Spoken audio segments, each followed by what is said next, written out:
ada surga. Saya ingat beberapa tahun lalu saya ada berziarah, berkunjung kepada salah satu guru saya, Habibana Zain bin Smith, Madinah. Luas, luar biasa, ibadah luar biasa. Habis selesai baca zikirnya bersama dengan kami, kisah-kisah orang-orang soleh sama anak-anaknya. Ada tamu, beliau akan temuin tamu. Yang diceritakan adalah hal-hal yang berbau ilmu, hal-hal yang bernilai ibadah, hal-hal yang mendekatkan orang pada Allah Subhanahu wa taala, mendoakan orang lain. Kemudian masuk lagi, mami kami sholat, kemudian dengarkan kami membaca Al-Quran, minta kami untuk baca beberapa hadis dari hadisnya Nabi Muhammad. Beliau kemudian menerangkannya. Dia bilang, saya kalau lagi bersama dengan ini, kalau kamu bisa hidup dengan cara seperti ini, kamu sudah akan berada dalam surga sebelum surga nantinya. Kata Allah tentang para kekasih-kekasihnya, ala inna awliya Allah la khawfun alaihim walahum yahzanun. Ketahuilah, sesungguhnya para kekasih-kekasih Allah Subhanahu wa taala la khauf alaihim. Mereka enggak punya rasa takut, enggak punya walahum yahzanun, dan tidak pula bersedih hati. Kenapa begitu?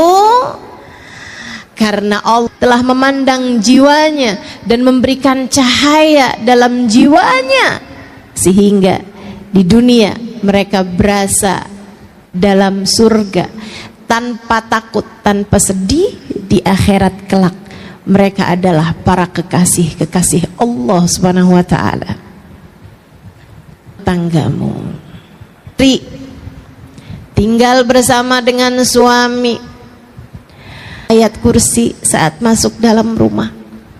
Adakah itu ada dalam rumah tanggamu? Ataukah semua orang yang ada di dalamnya seperti tidak peduli dengan urusan-urusan antara dia dengan Allah Subhanahu wa taala? Saudaraku sekalian saya muliakan, rumahmu ketika di dalamnya ada ayat-ayat Al-Quran yang dibaca akan menjadi penanda bagi para malaikat-malaikat untuk mendoakan rumah tangga mengingat Allah. Ada hati yang sedang tadabbur Al-Quran. Coba dilihat rumahmu gimana, ada Qurannya apa enggak? Adakah anakmu membaca Al-Quran di dalam rumah? Enggak Ustazah, soalnya udah gede-gede sibuk sekolah. Bu, kalau kamu lihat anakmu sibuk-sibuk sampai lupa sama Quran, sebelum kamu ngomel-ngomel sama dia, kamu liatin diri kamu, sibukmu dengan apa? Sibukmu dengan apa? Scroll Shopee? Sibukmu dengan apa? Al-Quran. Yuk, mulai kita baca. Nggak apa-apa, biar selembar, 2 lembar, nggak apa-apa.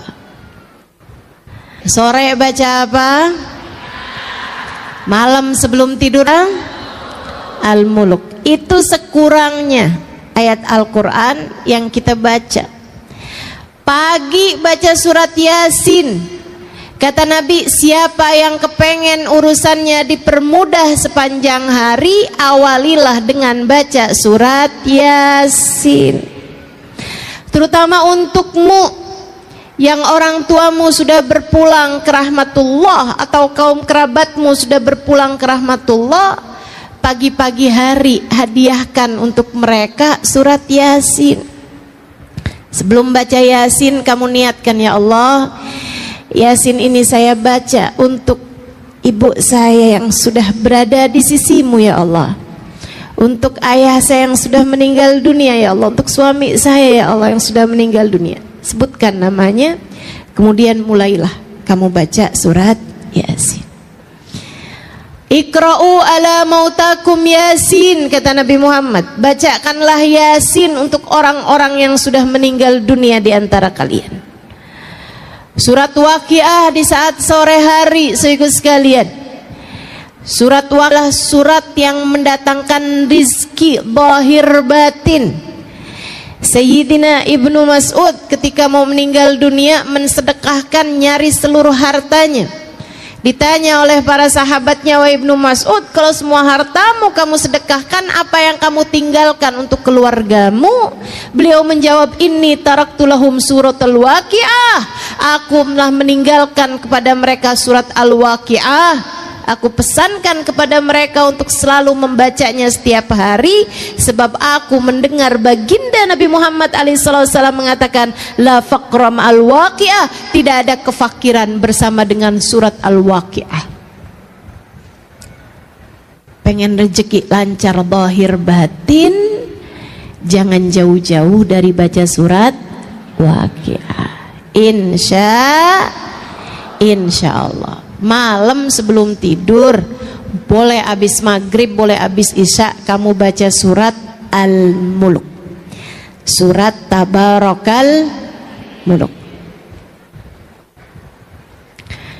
Saudara sekalian yang saya muliakan, surat Tabarak ini pendek aja 30 ayat. Akan tetapi kata Nabi Muhammad, 30 ayat hiyal munji'ah hiya syafi'ah min adzabil qabr. 30 ayat dia dapat menyelamatkanmu dari segala macam kubur.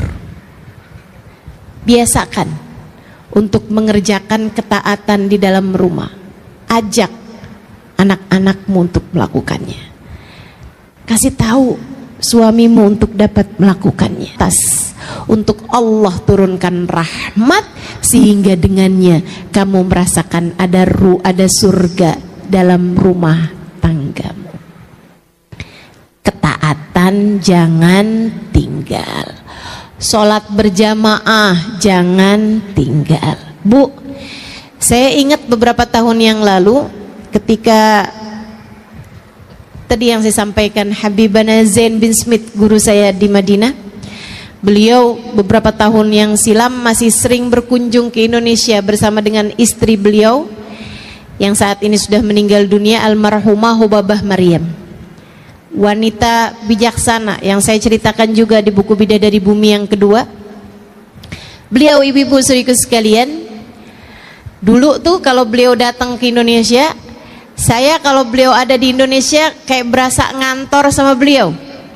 Di pagi sampai sore gitu, sampai malam bahkan saya bersama dengan beliau. Saya menerjemahkan beliau, saya bicara dengan beliau seperti seorang anak yang sedang dididik oleh ibundanya. Alhamdulillah, rahmat Allah begitu besar buat saya. Hubah orang yang datang kepada beliau untuk semacam curhat. Kayak itu orang kalau ketemu beliau bawaan pengen curhat aja gitu. Sekarang saya tahu rasanya. Orang juga kalau ketemu saya bawaan kayak pengen curhat aja. Saya pernah telepon saya itu salah sambung. Maksudnya saya mau nelpon orang lain, ternyata kenanya orang lain. Orang yang saya salah sambung telepon itu aja curhat sama saya. Sama perempuan-perempuan yang kebanyakan menceritakan tentang rumah tangganya yang sudah seperti neraka.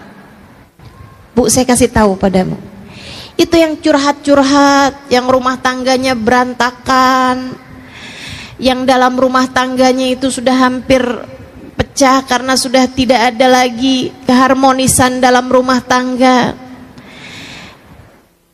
dengan segala macam keruwetan, permasalahannya dari suami yang selingkuh, istri yang jatuh cinta dengan laki-laki yang lain, atau bahkan terjerumus kepada hal-hal yang dosa, atau suami yang kemudian jadi dekat dengan narkoba dan seterusnya.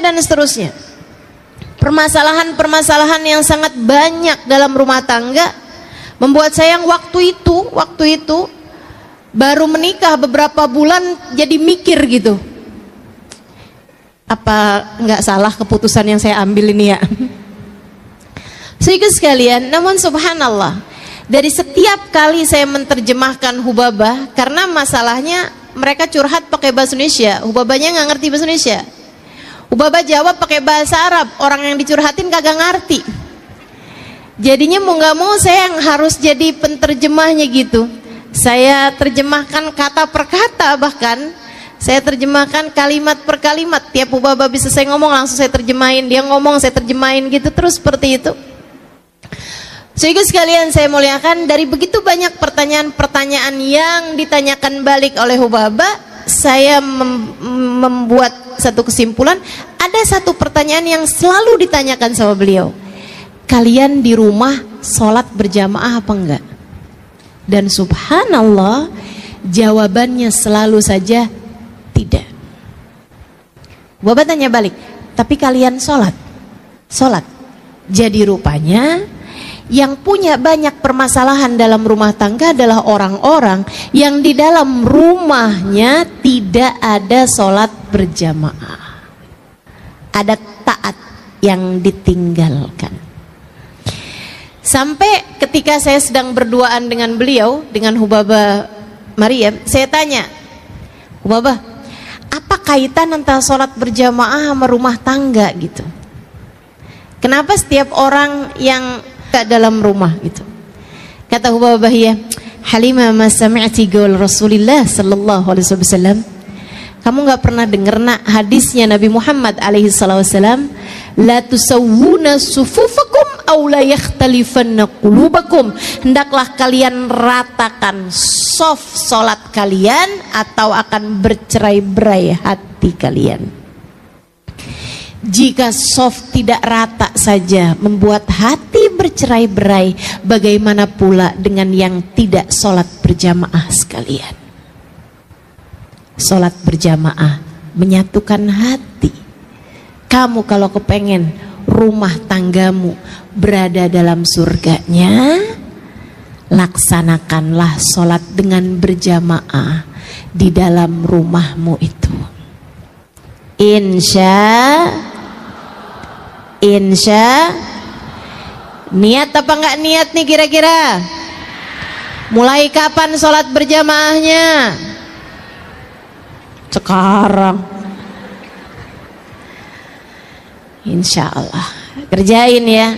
Ustazah, suami saya kerja, Ustazah. Nggak apa-apa, kerja, tapi di saat beliau berada dalam rumah, di saat dia sedang berada dalam rumah dan kamu juga sedang berada dalam rumah, maka kalian ngerjain sholatnya jangan masing-masing, jangan sendiri-sendiri, sholatlah dengan berjamaah. Faham? Suami saya sholatnya di masjid, Ustazah. Oke, tapi kan biasanya biar bagaimanapun ada masanya ketika suami harus sholat di rumah, kan begitu? Nah, saat dia sedang mengerjakan sholatnya di rumah, kamu sholatlah dengan berjamaah bersama dengan dia. Itu maksud saya. Insya Allah. Jangan tinggal ketaatan. Ini syarat mutlak menghadirkan surga dalam rumah tanggamu. Yang kedua, tinggalkan dosa. Ustazah, saya sih bisa tinggalin dosa, Ustazah, tapi suami saya enggak. Dia selalu saja mengerjakan dosa-dosa di dalam rumah tangga kami. Bu, mulailah dari dirimu sendiri dulu. Mulailah dari dirimu sendiri dulu. Tinggalin dosa-dosa. Saya enggak ngerjain dosa, Ustazah. Yakin? Ngomelin suami kamu pikir bukan dosa? nilep duit suami ketika kamu lagi nyuci baju, terus nemu ternyata di saku bajunya ada uangnya, kamu pikir nggak dosa? Ustazah, emang itu dosa ya? Bukannya rezeki istri soleha? Yuk tinggalin dosa. Bu, saat kamu bohong, kamu pikir itu nggak dosa? Dosa. Al-mu'min la yakdzib, kata Nabi Muhammad. Orang mukmin nggak bohong. Orang mukmin nggak bohong. Orang mukmin nggak bohong. Saya ulang-ulangin ini ibu, orang mukmin nggak bohong. Sengaja saya ulangin terus, orang mukmin nggak bohong. Biar kamu ingat dalam pikiran kamu, orang mukmin gak bohong.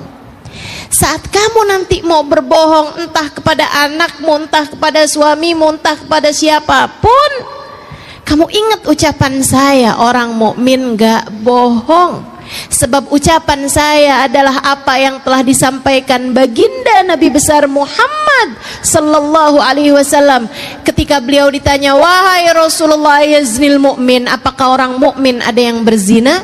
Kata Nabi Muhammad, bala wa yatub, ya ada orang mukmin berzina kemudian dia bertaubat. Ya Rasulullah, yasrikul mu'min, apakah orang mukmin ada yang bisa nyuri? Ada, kata Nabi Muhammad, wa yatub, tapi kemudian dia bertaubat dari apa yang dia lakukan. Nabi disebutkan beberapa dosa, kemudian Nabi Muhammad mengatakan na'am wa yatub, iya, tapi kemudian dia bertaubat, tapi kemudian dia bertaubat. Syaratnya seorang mukmin bukan pada dosanya, akan tetapi pada taubatnya. Bukan artinya, oh berarti nggak apa-apa ya Ustazah ngerjain perbuatan-perbuatan dosa. Bukan begitu. Akan tetapi orang mukmin mungkin pernah mengalami masa lalu yang kelam, akan tetapi kemudian dia bertaubat dari masa kelamnya tersebut. Ketika ditanya, ya Rasulullah, yakdzibul mu'min, apakah orang mukmin bisa berbohong? Nabi Muhammad mengatakan, la al mu'min la yakdzib, enggak, orang mukmin enggak bohong. Kamu kapan terakhir kamu berbohong? Tadi pagi. Kapan terakhir kamu berbohong? Ibu-ibu saudariku sekalian, saya muliakan, berapa banyak kebohongan yang telah kamu lakukan. Kamu kepengen rumah tanggamu berada dalam surganya, tinggalkan kebohongan. Jangan bohong. Jangan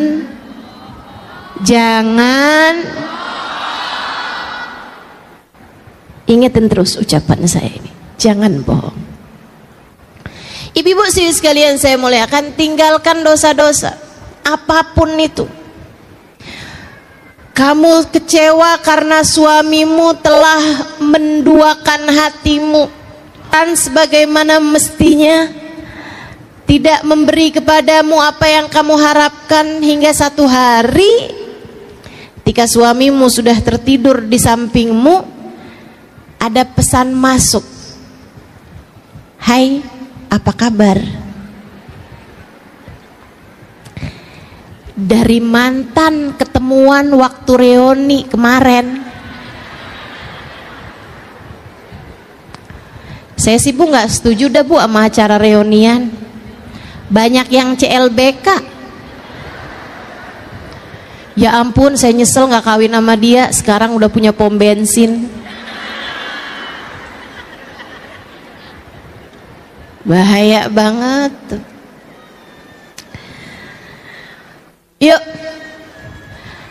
akhirnya dapat nih WhatsApp nih. Terus dijawab, baik, alhamdulillah. Kamu apa kabar? Tuh, lanjut dah. Baik. Kamu udah makan belum? Ada urusan apa setengah 11 malam tanyain orang udah makan apa belum? Kamu kemudian lihat suamimu itu, nggak pernah nanyain sih udah makan apa belum. Lah orang makannya barengan. Saudaraku sekalian yang saya muliakan, kemudian berlanjutlah apa yang kamu sebut diawali dengan khianat hati, selingkuh batin. Teman-teman saudariku sekalian yang saya muliakan, ini adalah pintu pembuka untuk sebuah dosa besar bernama zina. Dari saling sapa, kemudian ketemuan, kemudian entah apa yang akan kamu kerjakan. Kamu gak pernah tahu. Setan itu sudah profesional mengganggu hamba-hambanya. Jangan pernah buka pintu untuk masuknya setan di dalam urusan rumah tanggamu. Jangan. Jangan. Bisa jadi laki-laki lain lebih ganteng, lebih perhatian, lebih baik, lebih soleh, tapi dia bukan suamimu. Kunci surgamu tidak berada jalan surga ketika kamu taat baik padanya, jalan neraka ketika kamu menghina dia, ketika kamu tidak memperlakukan dia dengan semestinya. Jangan terbiasa mengerjakan dosa dalam rumah tanggamu.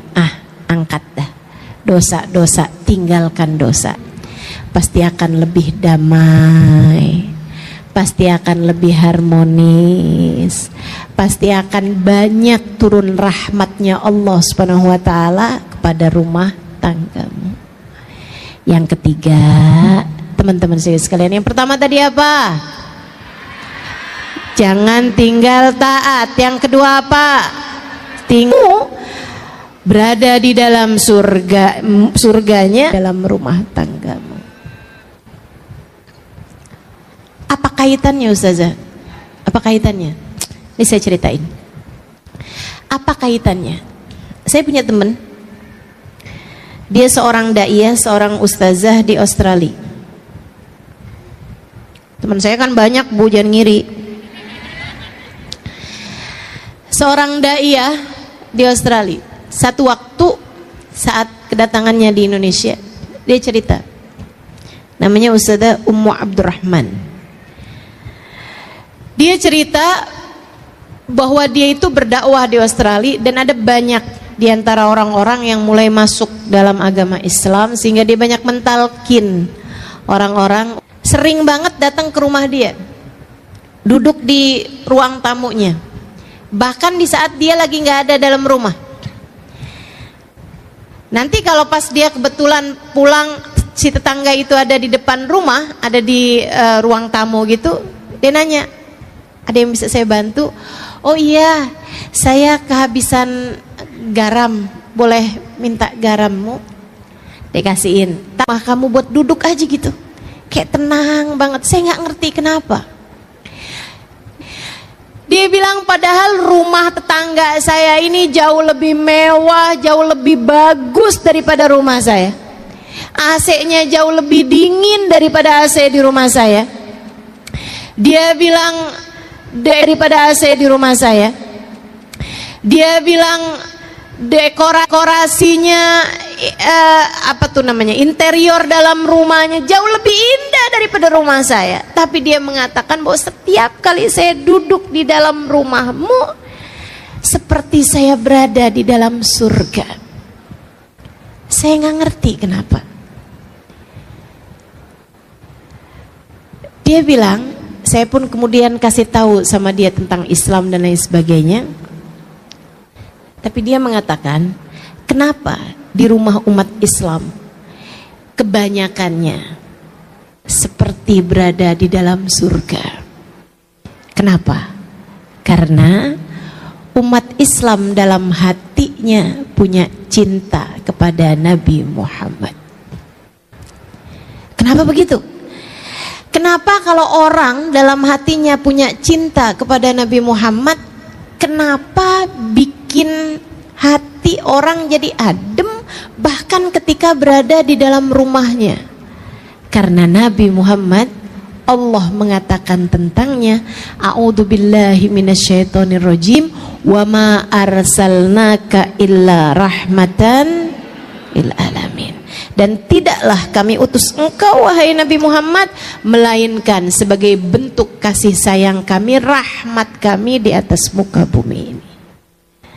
Maka teman-teman saudaraku sekalian, kalau dalam hatimu punya rasa cinta yang besar kepada Nabi Muhammad, senang baca sholawat kepada Nabi Muhammad, bakalan adem hatimu dan bakalan adem pulalah rumahmu. Yang terakhir, kalau kamu kepengen rumah tanggamu jadi tempat turun hujan rahmatnya Allah, menjadikan rumahmu ada surga di dalam rumahmu, saudariku sekalian yang saya muliakan, terakhir, cobalah belajar untuk memiliki akhlakul karimah, akhlak yang baik kepada siapapun.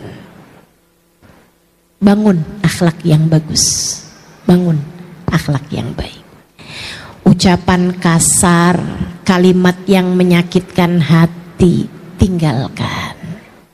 Marah-marah, apalagi nggak jelas marahnya sebabnya apa, tinggalkan. Tinggalkan.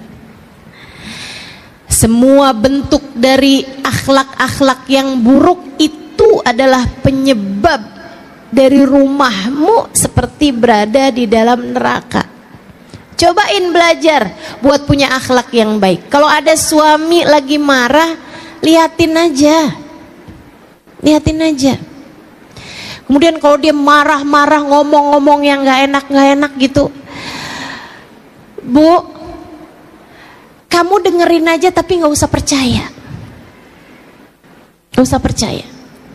Sebab yang berbicara bukan hatinya. Yang berbicara adalah setan yang sedang menguasai hawa nafsunya. Kamu mau percaya sama setan? Enggak. Saya menuduh suami saya bohong, Ustazah. Suamimu mungkin enggak bohong, tapi yang sedang bohong adalah setan yang sedang menguasai suamimu. Buktinya, coba kamu ingetin betapa seringnya kamu habis marah-marah, habis itu kamu nyesel. Betul? Terus kamu bilang, maaf ya, saya tuh nggak ngomong dari hati saya. Betul? Dari mana tuh kamu ngomong? Dari hawa nafsu. Hawa nafsu kamu tuh. Kenapa kok bisa hawa nafsu kok lagi marah bisa ngomong sesuatu hal yang begitu menyakiti hati orang lain, begitu kasar, begitu keji? Karena orang kalau lagi marah hatinya dimain-mainkan sama setan. Kata Nabi Muhammad, seperti anak kecil main-mainin bola. Seperti anak kecil main-main bola. Seperti itu pula lah setan ketika hati kamu lagi marah, dia main-mainkan hati kamu, masukkan hawa nafsunya sehingga bikin kamu jadi marah-marah seperti itu. Enak rasanya? Enggak. Gak enak rasanya. Gak enak rasanya. Ustazah, tapi kok saya enak ya kalau habis marah-marah? Hati-hati. Kalau kamu merasa saya kok enak ya habis marah-marah, hati-hati. Jangan-jangan kamu sudah bukan lagi seseorang yang sedang dimain-mainkan hatinya oleh setan, melainkan kamu berubah jadi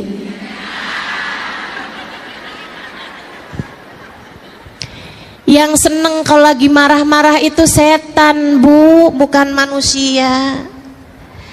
Jadi ibu-ibu sekalian yang saya muliakan, yuk bismillah, akhlak kamu diperbaiki sama anak, ngomong yang enak, sama suami ngomong yang enak. Kalau lagi kepengen ngomong yang gak enak, Bu, pamitan aja dulu, pergi wudhu. Kalau wudhu gak mempan juga, pergi mandi. Kalau mandi gak mempan juga, berendam aja dulu. Ustazah bercanda enggak? Saya enggak bercanda. Saya enggak bercanda. Nal ghadab minasy. Setan itu sesungguhnya kemarahan itu dari setan, dan setan itu terbuat dari api. Tidak ada yang dapat memadamkan api selain air. Maka apabila seseorang di antara kalian sedang marah, segeralah pergi berwudu. Kata Nabi begitu. Kata para ulama, kalau wudu enggak mempan juga, mandi deh kamu. Adem. Kalau kamu udah selesai wudhu nih, kamu ketemuin anakmu, kamu ketemuin suamimu, liatin, udah lebih adem hatinya. Nah kalau belum adem juga, itu dia, masuk lagi kamar mandi, mandi dulu aja. Tar tanyain sama suaminya, kamu katanya mau ngomong apaan? Tar, Mama katanya mau bicara sama saya. Mama mau ngomong apaan? Tar nak. Mamanya lagi berendam. Masya Allah. Yuk teman-teman saudaraku sekalian yang saya muliakan, belajar buat punya hati yang damai, akhlak yang karimah, berakhlak dengan akhlak yang baik. Kok saya susah banget ya Ustazah punya akhlak yang baik? Bu, kembali ke poin yang ketiga, deketi Nabi Muhammad. Kalau kamu berasa akhlak saya kok berantakan sekali, perlakuan saya sama orang kok bawaan pen marah-marah mulu, kesel mulu, sedih mulu gitu. Ibu-ibu sekalian saya muliakan, cobain buat lebih dekat sama Nabi Muhammad, banyakin baca sholawat. Fama min khuluqin fil bariyati mahmud illa wa huwa mutalaqan an zainil wujud. Tidak ada satu sifat terpuji di atas muka bumi ini melainkan semuanya bersumber dari Nabi besar Muhammad sallallahu alaihi wasallam. Lihatin, kalau kamu tambah dekat sama Nabi Muhammad, tambah cinta sama Nabi Muhammad, tambah sering baca sholawat sama Nabi Muhammad, tambah adem hatimu, tambah banyak rahmat yang turun pada hatimu, nanti lama-lama hatimu jadi semakin lembut sehingga akhlakmu jadi semakin mulia, insya. Keempat hal itu, kerjakan ketaatan, tinggalkan dosa-dosa di dalam rumah tanggamu. Kemudian yang ketiga, deketi baginda Nabi besar Muhammad sallallahu alaihi wasallam. Dengarkan lebih banyak kisah tentang Nabi Muhammad, dengarkan, hadiri majelis-majelis yang menjadikanmu lebih berasa dekat dengan Nabi Muhammad. Kemudian yang keempatnya, milikilah akhlak yang terpuji.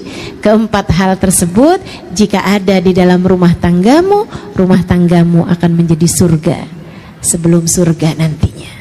Allah akan turunkan rasa cinta antara suami sama istri, rasa cinta antara orang tua sama anak, rasa cinta antara saudara sama saudaranya, rasa cinta antara teman sama temannya, sahabat-sahabatnya, rasa saling cinta antara tetangga sama tetangganya, rasa saling hormat antara orang-orang di sekelilingnya, semuanya menjadi sebuah kesatuan hati, menjadi hati yang saling terpaut satu sama lain, tempat turun hujan rahmat Allah Subhanahu wa taala di atas muka bumi ini insyaallah.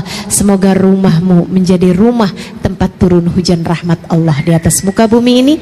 Ala hadhihi niyah wa bikulli niyatin salihah jami'ah syamilah ila hadratin Nabi Muhammad sallallahu alaihi wa ala alihi wasallam. Al-Fatihah. Bismillahirrahmanirrahim. Alhamdulillahirabbil alamin. Siratal ladzina an'amta 'alaihim ghairil maghdubi 'alaihim waladdallin. Amin. Allahumma bihaqqil Fatihah, bi hurmatil Fatihah, barakatil Fatihah, taftah lana abwabal khair, tu'amilana muamalat ahlal khair, takfina min jamil fitan wal mihun bu'us wa dhair. Innaka wali kulli khair mutafaddil bi kulli khair bi rahmatika ya arhamar rahimin. Allahumma inna nas'aluka ziyadatan fid din, barakatan fil umur, wa sihhatan fil jasad, wa sa'atan fil rizqi, wa taubatan qabla al maut, wa syahadatan 'inda al maut, maghfiratan ba'da al maut, wa afan indal hisab, wa amanan minal adhab, wa nasiban minal jannah, wa rizqna an-nadhar ila wajhikal karim. Afina min balaik, wa uzi'na syukrana maik, wa dikna bardafik, wa halawata munajatik. Allahumma ij'al jam'ana hadha jam'an marhuma, wa tafarruqana min ba'dihi tafarruqan ma'suma, wa la taj'alillahumma lana wala fina wala ma'ana syaqiyan wala matrudan wala mahruma birahmatika ya arhamar rahimin, bijudika ya ajwadal ajwadin, innahu waliyu dzalika wal qadir alaih, wa anallahu yaqdi lana jami'al hajat. Silakan sebutkan hajat masing-masing.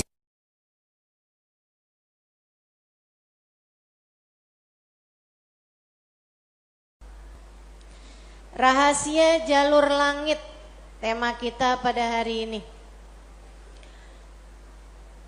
Kenapa harus jalur langit yang kita tempuh? Bu, jalur darat itu macet. Dek, jalur darat itu punya banyak hambatan. Jalur darat itu sempit. Jalur langit lapang. Coba aja kalau kamu inget-inget. Ini kalau ngelihat di bawah nih kita kayak sumpek banget.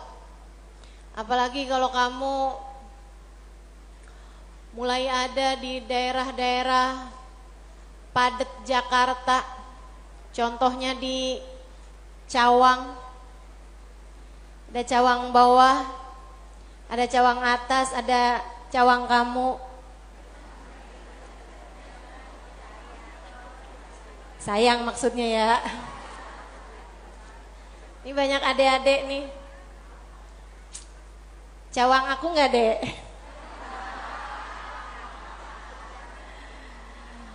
Masya Allah. Jalur darat ini suka sumpek, suka padat. Tapi kalau kamu naik ke atasnya gedung paling atas, terus kamu lihat arah langit. Pernah ngelihat kemacetan pesawat gak di langit? Gak pernah. Pernah lihat ada lampu merah gak di langit? Gak pernah. Jalan bebas hambatan, yang benar-benar bebas hambatan adalah jalur langit. Makanya perlu banget buat kita tempuh jalur yang satu ini. Jalur langit, jalur antara kita dengan Allah Subhanahu wa ta'ala, yang telah menamakan dirinya Maliki Yaumiddin, pemilik hari kebangkitan, yang telah menamakan dirinya Rabbil Alamin, Tuhan penguasa semesta, penguasa alam jagat raya, jalur bumi, jalur langit, semuanya dialah sang penggenggamnya. Itu sebabnya Nabi kita Muhammad alaihissalam saat baru lahir di dunia nih, Dek, Nabi Muhammad waktu awal lahir ke dunia, tangannya rafi'an ilas sama, tangannya menunjuk ke arah langit. Sebuah isyarat bahwasanya beliau akan menjadi penghubung antara manusia dengan Allah Subhanahu wa ta'ala Tuhannya. Sebuah isyarat bahwasanya beliau akan menjadi perantara antara kita dengan Allah Subhanahu wa ta'ala sang pencipta. Jalurnya Allah, jalur langit, harus sesuai sama apa yang dipesankan, yang disampaikan sama Nabi besar Muhammad sallallahu alaihi wasallam, yang Allah mengatakan tentangnya, a'udzubillahi minasyaitonirrajim, qul innama ana basyarum mithlukum yuha ilayya. Qul, sampaikan kepada umatmu wahai Nabi Muhammad, ana basyarum mithlukum, saya memang manusia seperti kalian juga. Kalian makan, saya makan. Kalian tidur, saya tidur. Kalian menikah, saya menikah. Kalian punya anak, saya punya anak. Saya sama kalian juga. Kalian sakit, saya juga merasakan sakit. Innama ana basyar, saya manusia seperti kalian. Sampaikan itu kepada umatmu wahai Nabi Muhammad.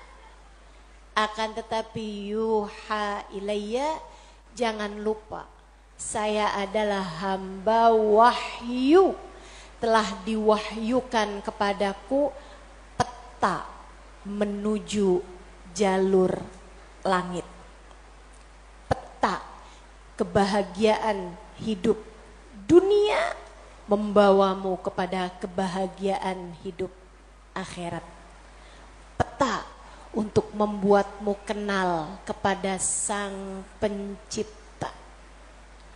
Jalan hidup, jalan hidup yang dapat membawamu menuju surga. Ini namanya jalur langit. Yang paling rugi yang gak mau ngikutin peta ini. Yang paling sukses yang jalan hidupnya mengikuti peta ini, mengikuti jalur langit ini.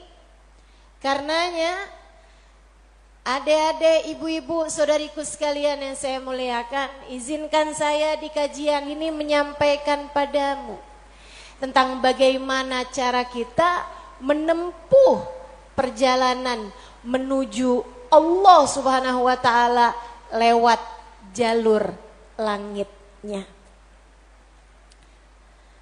Biar gak sumpek hidupmu di dunia, biar matimu husnul khotimah, biar di akhirat nanti dapat masuk surga. Bukankah itu yang kamu mau? Bukankah itu yang kamu inginkan? Adik-adik, bukankah itu adalah cita-citamu? Betul? Bahagia di dunia, mati husnul khotimah, di akhirat masuk surga. Adakah keinginan lebih tinggi daripada itu? Adakah cita-cita lebih mulia daripada itu? Enggak ada. Mesti menempuh jalur langitnya, karena surga adanya di langit. Karena segala kebaikan-kebaikan turun dari alam langitnya Allah Subhanahu wa taala menuju ke alam dunia ini. Saat kamu rasa dadamu sesak di dunia, maka naiklah ke atas dan menengadahlah. Maka dada langit siap untuk merengkuhmu, menjadikan sesakmu tak lagi bernilai apa-apa. Sesakmu jadi lega. Sesakmu jadi lega. Ayo nih, buat adik-adik yang kegalauan mulu dengerin saya. Buat ibu-ibu yang pusing mulu, terutama kalau lihat sisa saldo akhir bulan, dengerin saya. Simak baik-baik jalur langit. Gimana sih caranya kita menempuh jalur langit? Pertama,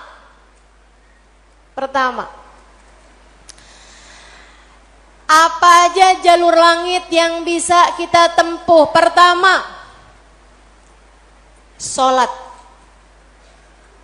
Itu adalah jalur langit yang jangan sampai pernah kamu tinggalkan.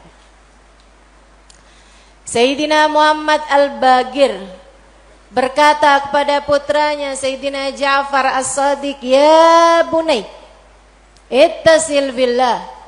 Wahai anakku, senantiasalah terkoneksi dengan Allah. Senantiasalah tempuh jalur langit menyampaikanmu kepada Allah Subhanahu wa taala.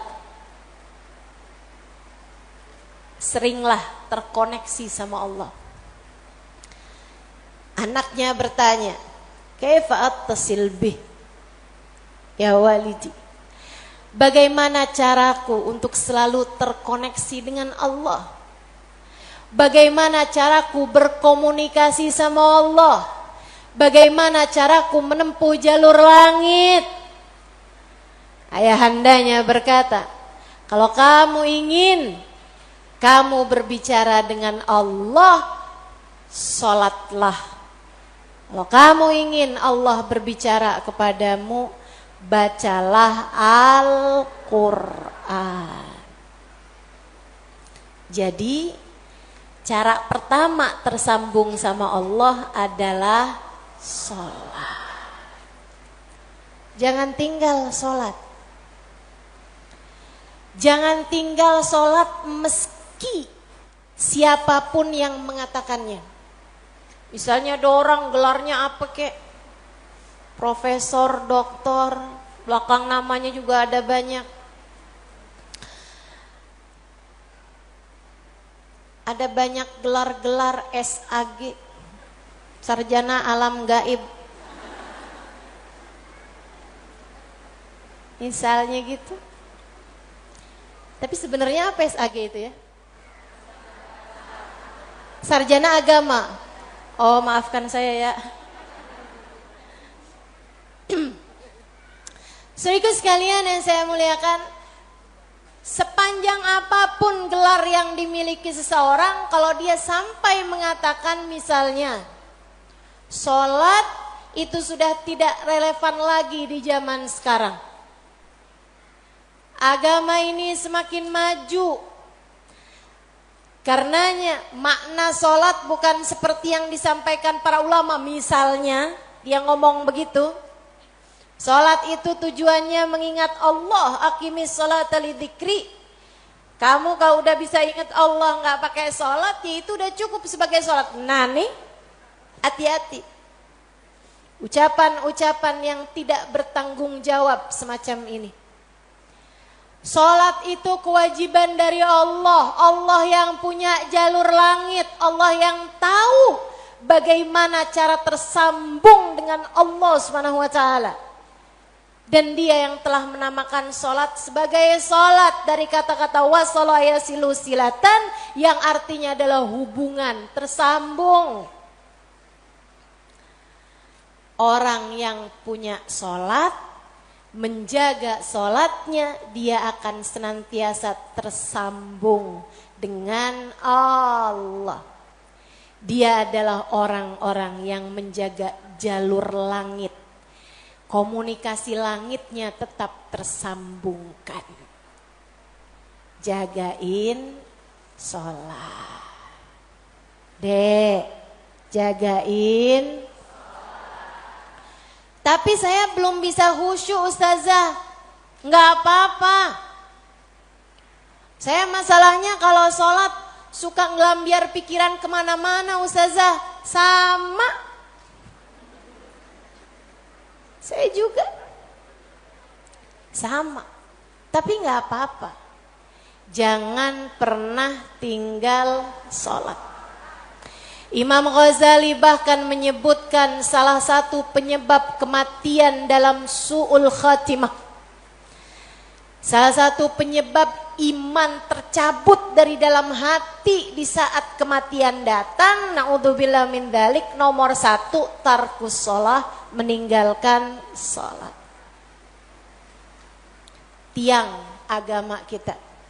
Siapa yang sholatnya benar, ibadahnya benar. Siapa yang ibadahnya benar, hidupnya benar. Siapa yang hidupnya benar, bakalan matinya benar. Siapa yang matinya benar, di akhirat dapat kehidupan yang menyenangkan. Karenanya mesti, harus, nomor 1 kamu benahi dalam hidupmu, jangan tinggal sholat. Sesibuk apapun kamu, sholat jangan tinggal, dek. Sedang mengerjakan aktivitas penting semacam apapun, sholat jangan pernah tinggal, bu. Jangan pernah tinggal sholat. Sebab orang kalau lagi ninggal sholat, bukan hanya karena dia nggak mau sholat, tapi karena dia tidak diizinkan Allah untuk menghadap kepadanya, telah diputuskan jalur antara dia dengan Allah Subhanahu wa ta'ala. Na'udzubillah min dzalik, jalur langit telah terputus darinya. Itu kayak punya HP tapi nggak ada sinyal, nggak bisa dibikin apa-apa HP-nya. Punya HP nggak ada sinyalnya, bu, nggak ada kartunya, mau dipakai apaan? Mau dipakai ngulek sambel? Ya kan enggak gitu. Karenanya teman-teman sekalian, sholat jangan tinggal.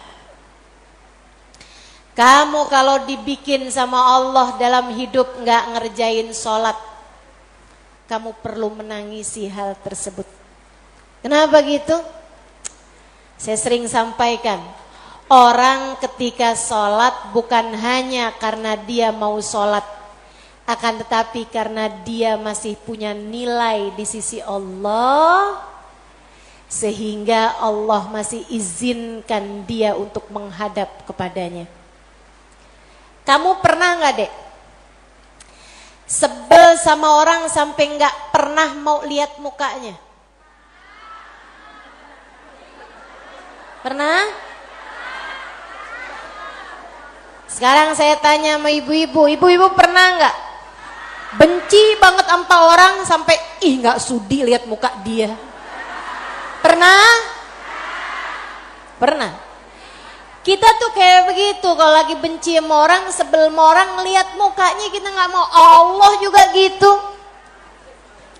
Allah kalau benci sama satu makhluknya, sama seorang hambanya, Allah nggak akan izinkan orang tersebut menghadapkan dirinya kepada Allah dalam sholatnya.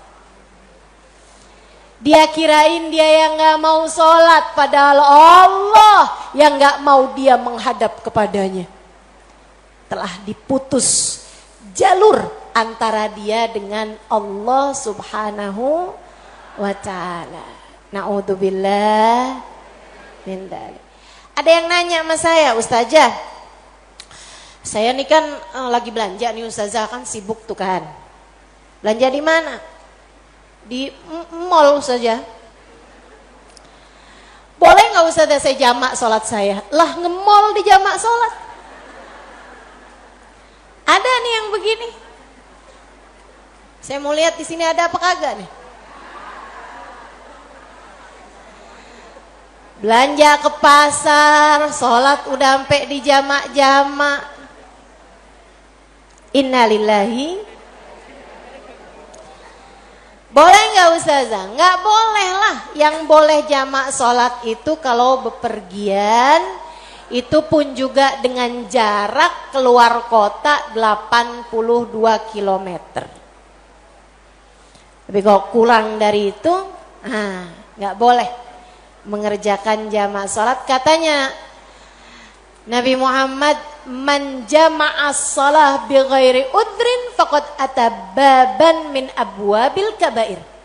Siapa yang suka ngumpulin sholat, jamak sholat tanpa ada alasan yang dibenarkan, dia sedang mendatangi salah satu pintu dari pintu-pintu dosa-dosa besar.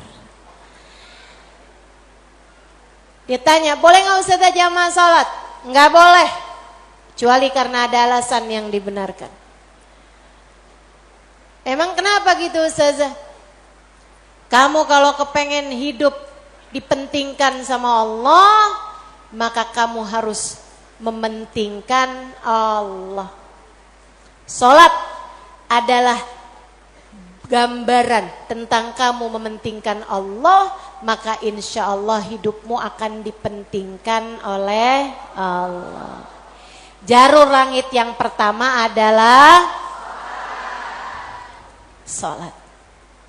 Makanya ada orang yang sholatnya khusyuk-khusyuk. Ada orang yang sholatnya panjang-panjang. Tuh guru-guru saya tuh, sholatnya panjang-panjang, terutama sholat sunnah. Kalau sholat fardu ringan-ringan aja, karena beliau mengerjakan sholat fardunya berjamaah.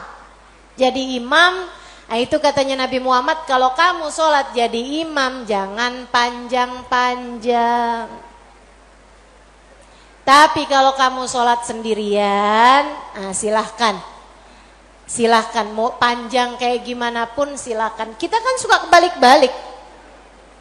Kalau sholat jadi imam, Bismillahirrahmanirrahim, jadi imam. Giliran sholat sendirian, Bismillahirrahmanirrahim, alhamdulillahirabbil alamin, maliki yaumiddin, malaikat nyatetnya sampai apaan sih ini yang dibaca? Ya Allah, ya Allah. Khair insyaallah. Sedikit sekalian yang saya muliakan tuh sholat. Mereka para ulama-ulama kita, guru-guru saya, banyak saya liatin sholatnya panjang-panjang. Berpuluh rakaat. Saya tulis tuh di buku Bidadari Bumi yang pertama. Saya ketemu sama orang sepanjang malam di hari-hari haji, dari mulai awal isya, habis isya sampai subuh. Gak berhenti-henti mengerjakan sholat dari satu rakaat ke rakaat yang lainnya. Masya Allah. Nggak relate sih sama kita-kita. Ini apalagi nih adik-adik yang di sini nih, kalau traweh nyari yang paling cepet. Kalau nggak nyari yang paling cepet, nyari yang paling sedikit rakaatnya. Betul Dek? Nggak lagi ya Dek ya? Jangan ya Dek ya. Nanti tahun ini insya Allah biar terawihnya jadi terawih yang sempurna. Amin. Sholat sunnahnya juga tahajud, belajaran Dek. Belajaran Dek. Orang yang dari mulai muda-muda kayak kamu gini nih, udah bangun di waktu malam. Di saat orang-orang tidur dia terbangun di jam 3:30 pagi. Jam 4 pagi dia mengerjakan sholatnya beberapa rakaat, kemudian mengangkat tangannya, punya jalur langit yang sangat bersinar. Saya bisa jaminkan masa depanmu jika bahkan sejak di umur-umur masa muda semacam ini kamu sudah menjadi hamba-hamba Allah yang keren luar biasa. Jalur langit yang begitu indahnya. Insya Allah. Jalur langit yang kedua, doa. Kamu pengen punya jalur langit yang indah? Jangan pernah jadikan doa hanya sekedar, sebab doa adalah semua yang kamu perlukan. Bu, Kak, Dek, Nak, dengerin saya. Kamu yang sekarang adalah hasil dari doa-doamu di masa lalu. Coba liatin dirimu itu. Kamu yang sekarang adalah hasil dari doa-doamu di masa lalu. Orang-orang besar yang kamu lihat sekarang ini adalah hasil dari doa-doanya di masa-masa lalu. Oh, kamu lihat, orang itu pinter banget ya. Adalah karena di masa dulunya, di masa kecilnya, di masa remajanya, ia selalu mengangkat tangan untuk minta dari Allah Subhanahu wa taala, Rabbi zidni ilman nafi'a. Ya Allah, tambahkanlah untukku ilmu yang bermanfaat. Ya Allah, ajarkanlah kepadaku ilmu-Mu. Ia selalu minta kepada Allah Subhanahu wa taala ilmu, sehingga Allah pun memberi kepadanya ilmu. Siapapun yang kamu kenal, orang-orang hebat-hebat yang ada di sekitarmu, itu adalah hasil dari doa-doanya di masa-masa lalu. Tinggal kamu lihat dirimu itu. Kamu pengen jadi kayak gimana? Tempuhlah jalur langit dengan perbanyaklah berdoa. Dan itu bukan hanya urusan dunia, urusan akhirat lebih jelas lagi. Sampai saya pernah dengar satu cerita, ada 2 orang. Ibadahnya di dunia sama, ibaratnya nilai rapotnya nih sama persis. Nilai rapotnya sama persis waktu hidup di dunia. Dua-duanya sama-sama soleh, dua-duanya sama-sama baik. Akan tapi yang satu dimasukkan ke dalam surga yang bawah, yang satu dinaikkan ke surga Firdausul A'la yang paling tinggi. Yang dinaikkan di surga yang bawahnya, dia protes, ya Rob, dia nilainya sama loh sama saya. Kenapa kok dia dikasih surga yang paling atas sementara saya di surga yang bawahnya? Walaupun surga tuh biar kata di emperan enak, tapi ya masa kamu mau minta surga yang emperan? Sehingga sekalian, hadir majelis aja di emperan gak enak, apalagi di surga. Dia tanya sama Allah, ya Allah, kenapa kami berdua nilainya sama, tapi dia dinaikkan di surga Firdaus yang paling tinggi sementara saya tidak? Kata Allah, karena dia memintanya sewaktu hidup di dunia, dan kamu tidak pernah memintanya kepadaku. Itu sebabnya Nabi Muhammad mengatakan, idza sa'altumul jannah fas'alu al-firdausal a'la. Kalau kalian lagi minta surga, jangan tanggung-tanggung, mintalah surga Firdaus yang paling tinggi. Gitu. Doa deh, doa. Jangan ditinggal. Doa. Doa. Perlu banget. Kamu harus sering-sering doa. Ustadzah, doa yang paling bagus apa? Lah doa itu urusan minta kok. Maka mintalah sesuai dengan apa yang kamu mau. Saya punya cerita indah yang diceritakan oleh salah satu guru saya beberapa bulan yang lalu ketika kedatangan beliau ke Indonesia, namanya Hubabah Syarifah binti Habib Muhammad bin Abdul Haddar. Beliau datang dari Sewun, Hadramaut, Yaman. Saya menjadi penterjemah beliau kala itu, jadi saya ingat betul kisahnya. Salah satu dari kisah yang beliau ceritakan, kata beliau, ada seorang ibu-ibu datang kepada ayahanda saya. Ayahandanya seorang ulama terkemuka, namanya Habib Muhammad bin Abdullah Al-Haddar, guru dari guru saya, guru dari guru-guru saya, sekaligus ayah dari guru-guru saya. Ayahandanya Hubabah Syarifah, ayahandanya Hubabah Nur, ayahanda Hubabah Maryam. Habib Muhammad bin Abdullah Al-Haddar, pemilik Ribat Bayda di kota Bayda, Yaman sana itu.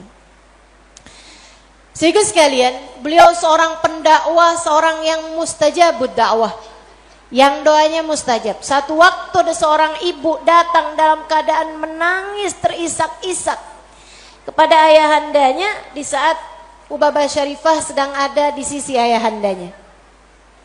Ibu tersebut bilang, Habib, tolong doakan anak saya, Bib. Anak saya bandel sekali, Bib. Saya susah banget.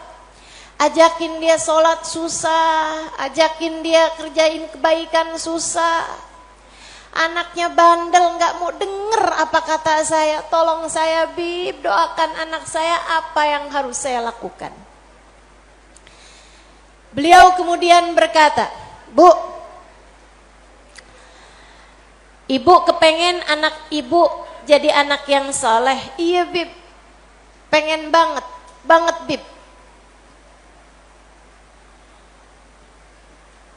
Ibu, doa seorang ibu untuk anaknya setara doa Nabi bagi umatnya. Maka doamu untuk anakmu lebih mustajab daripada doa siapapun untuk anakmu. Saya bisa bantu kamu buat doa, mintakan kepada Allah Subhanahu wa taala, akan tetapi doamu tentu lebih mustajab daripada doa saya untuk anakmu. Ibu dengerin. Bu. Jadi gimana saya, Bib? Ibu bangun di waktu malam. Ibu tahajud beberapa rakaat. Kemudian seperti kamu menangis di hadapan saya untuk minta anakmu didoakan oleh saya, menangis pulalah di hadapan Allah. Sampaikan kepada Allah apa yang kamu sampaikan kepadaku, atau apa yang ingin agar saya sampaikan kepada Allah tentang anakmu, sampaikan pula itu pada Allah Subhanahu wa taala. Baik, Bib, pulang. Dikerjain. Nah, itu perempuan kalau solehah gitu tuh. Kalau dengar kebaikan, sami'na Saya dengar, kemudian saya patuhi. Yang dengar di sini juga insya Allah seperti itu. Apa yang didapat pada hari ini semoga dapat diamalkan. Yang pertama tadi jangan tinggal. Yang kedua tadi barusan ini perbanyak jalur langit. Dia pun mengerjakannya, bangun di waktu malam nangis, ya Allah, tolong liatin anak saya, kesianin anak saya ya Allah, solehkan dia ya Allah. Tolong pandang anak saya dengan pandangan kasih sayangmu ya Allah, saya gak ngerti cara melakukannya ya Allah. Seperti mana engkau telah menjadikan anak-anak dari hamba-hambamu yang soleh, solehah.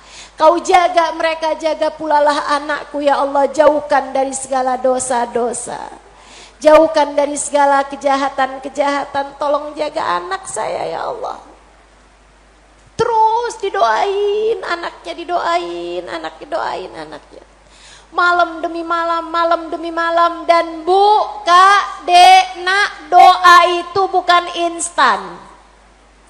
Doa itu tidak seperti kamu nyeplok telur sekarang, mateng sekarang, enggak gitu. Enggak gitu. Doa itu Allah mau lihat kesungguhan hatimu dalam meminta. Perlu waktu yang sering kali, tidak sebentar. Sebab Allah mau melihat kesungguh-sungguhanmu. Karenanya kalau doamu belum diijabah, jangan menyerah. Dek, kalau doamu belum diijabah, jangan nyerah. Kamu masih sangat mungkin untuk diijabah doamu selagi kamu tidak berhenti berdoa. Ingat-ingat ucapan saya. Kamu masih sangat mungkin untuk diijabah doamu itu selagi kamu tidak berhenti berdoa. Doa terus, kata Hubabah Syarifah, setahun, 2 tahun, 3 tahun, 4 tahun, 5 tahun, 6 tahun. Kemudian anak yang dulu pernah membuat ibunya menangis karena kenakalan anak tersebut, karena ketidaksolehan anak tersebut, sekarang telah menjadi seorang anak yang dapat membuat ibunya tersenyum bangga. Di usia-usia hampir 20-an tahun, anak tersebut menjadi anak paling soleh di kampungnya. Hafal Al-Quran 30 juz dengan 7 bacaannya, qiraatus sab'ah. Anak yang jauh dari kenakalan-kenakalan remaja, anak yang dekat dengan para ulama, anak yang mengetahui banyak ilmu agama, anak yang menjadi sangat soleh, idaman semua para orang-orang tua. Jangan nyerah, jangan nyerah. Jika kehidupan membuatmu tersungkur, itu adalah waktumu untuk membenamkan dirimu dalam sujud-sujud panjang kepasrahan. Kemudian kamu langitkan doa hingga Allah mengijabah doa-doamu itu. Saya ulangi. Jika badai kehidupan membuatmu jatuh tersungkur, itu adalah saat yang tepat untukmu membenamkan wajahmu dalam sujud-sujud kepasrahan. Kemudian kamu langitkan doa-doamu, berbisik di bumi, namun suaramu didengar hingga ke arsy. Saat itulah Allah akan mengijabah doamu itu. Jangan pernah berhenti berdoa. Jangan remehkan doa. Jangan remehkan doa. Saya, Dek, pernah muda juga kayak kamu. Ya masa lahir langsung gede gini. Sewaktu saya remaja, masuk umur 12 tahun, 13 tahun, sebelum balik bahkan saya udah berada di pondok pesantren. Jadi saya itu nggak pernah ngalamin masa belum berjilbab sebelum balik. Maksudnya ketika balik tuh saya udah mulain berjilbab. Alhamdulillah, nikmat dari Allah Subhanahu wa taala. Adik-adik saudaraku sekalian, saat saya kecil, saya ada di pondok-pondok pesantren, saya mulai kenal ustadz-ustadz, ustadzah-ustadzah, ulama-ulama yang membuat saya jatuh cinta dengan ilmu agama. Alhamdulillah, Allah kasih rasa dalam diri saya keinginan untuk selalu belajar. Saya punya keingintahuan yang banyak terhadap urusan ilmu. Jadinya saya senang banget belajar. Nah, di waktu kecil itu tadi, umur 12-an tahun sebagai santri, kan selain dari belajar ada kewajiban lain tuh. Nyuci baju, apalagi kalau dapat piket, bersihin kamar mandi, nyapu kamar, ngepel kamar. Itu saya sangat tersiksa sekali. Sebab saya ini adalah pemalas. Jadinya, karena saya pemalas urusan bebersih, dan saya mendadak rajin ketika urusannya belajar. Saya senang belajar, saya senang tahu, saya suka mikir. Saya tuh kalau lagi baca kitab gitu seneng banget. Saya kalau lagi belajar gitu seneng banget. Apalagi kalau ustadzanya yang nyampein ilmu dengan cara-cara yang sangat saya sukai gitu. Ngasih tahu hal-hal yang gak ada di dalam kitab gitu. Saya bisa melongo, dengerin, seneng banget. Jadinya di masa-masa kecil, itu kalau saya lagi dengerin kajian, kalau saya lagi baca kitab, saya suka doa. Ya Allah, jangan pernah pisahkan saya dari ilmu. Ya Allah, jangan pernah jauhkan saya dari kitab-kitab pengetahuan yang mendekatkan saya padamu. Umur 12 tahun, 13 tahun, doa saya semacam itu. Ayo nih, adik-adik yang umur 16 tahun, ya Allah, kenapa kok saya nggak pernah ada yang nembak ya?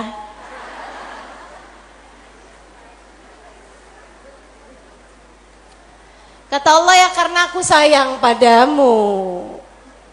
Karena aku berkehendak untuk menjagamu gitu. Ini malah dipertanyakan, saya kurang cakep apa ya? Kok nggak ada yang naksir sama saya gitu? Siapa kek, tukang kebun? Satpam sekolah? Jangan ya dek, jangan. Kalau kakak kelas boleh ustazah, jangan juga. Jangan pacaran. Adik-adik saudaraku sekalian, sebaliknya ketika saya mulain, kalau saya lagi nyapu, saya lagi nyuci baju, apalagi kalau saya udah mulain harus nyikat kamar mandi, rasanya saya keberatan sekali. Saya sambilan nyikat kamar mandi sambil doa, ya Allah yang beginian saya nggak usah dikasih dong. Ya Allah, selamatkan saya dari hal-hal yang semacam ini. Alhamdulillah, alhamdulillah. Saya habisnya itu juga mondok-mondok pesantren, tapi bisa dihitung dengan jari waktunya di mana saya harus nyuci baju, di mana saya harus ngepel, di mana harus nyapu gitu. Kayak alhamdulillah, saya punya banyak orang-orang yang mau mengerjakannya buat saya. Alhamdulillah. Allah bakal kasih. Kata Allah Subhanahu wa taala, ud'uni astajib lakum, mintalah kepadaku nih saya akan aku ijabah. Minta, doa, jangan berhenti berdoa. Ayo adik-adik, kamu punya panjang masa depan insya Allah. Umurmu mudah-mudahan masih tersisa panjang insya Allah.